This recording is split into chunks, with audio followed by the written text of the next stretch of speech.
That was just one of the problems that faced the Russian-American company, which was formed to exploit Alaskan resources.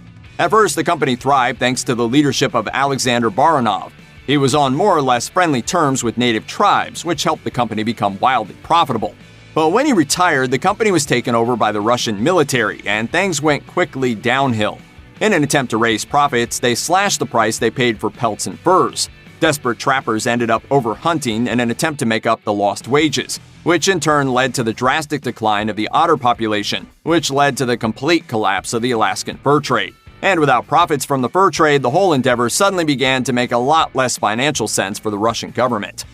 It was also just really hard to survive in Alaska. In such an unforgiving climate, the Russians struggled to keep themselves fed, and with Moscow thousands of miles away, it became increasingly difficult to sustain the Russian outpost. So in 1811, the Russian-American company decided to try somewhere new, California. Yes, it's true, the Russians set up a fort in California with the idea that they could grow food in the more temperate climate and ship it up to Alaska to keep things running. It sounded good in theory, but the outpost's farming efforts struggled. By 1839, they had also managed to kill off all the otters in that area too, so they decided just to give it up as a lost cause. The sparsely populated colonies also presented a logistical problem. How do you defend a territory as large as Alaska when there are only 800 people living there? It was pretty clear early on that Alaska was vulnerable, and Russia really wasn't equipped to protect it. That became a big problem in the 1850s thanks to the Crimean War, which saw Russia face off against France, Turkey, and Britain over control of access to religious places in the Holy Land. What exactly did that have to do with Alaska? Well, during the war, Russia's enemies controlled all of the sea routes, and the Russians were very rightly afraid that they would be cut off completely from their North American territory. By the end of the war, Russia had lost 500,000 troops and just didn't have the ability to properly defend Alaska. With British and American whaling ships already infringing on Russian territory, the Tsar feared that a potential gold rush could bring another wave of Americans that would overwhelm the small Russian outposts. Selling the place off was starting to sound like a good idea, and when you consider the fact that there actually was an Alaskan gold rush in 1897, maybe the Russians knew what they were doing. So why did Russia sell Alaska to the United States instead of to Canada? The answer is pretty simple. When Russia began seriously considering a sale in the late 1850s, Canada was still part of Britain, which of course Russia had just had a giant war with. Russia and America, on the other hand, were on pretty good terms, so from a diplomatic standpoint, it made sense to strengthen those bonds. Historian Susan Smith Peter told the New York Times, "From the Russian point of view, the deal made a lot of sense. They could irritate Britain and they could have a closer relationship with the United States. Still, things could have been different if not for a quirk in timing. Canada gained its independence in the summer of 1867, just a few short months after Russia had officially sold Alaska to the US. If Alaska was bad for the Russians, why on earth did the USA imagine that it would be good for the Americans?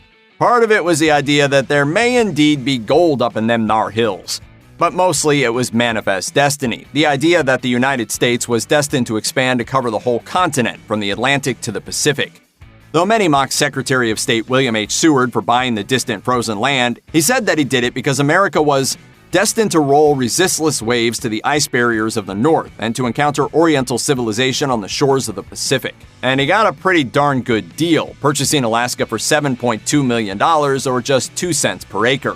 Though some derided the purchase as Seward's folly, he got the last laugh 30 years later when the Klondike Gold Rush sent 100,000 settlers to Alaska and brought $1 billion to the American economy. Meanwhile, Russia's collective damn it was heard round the world.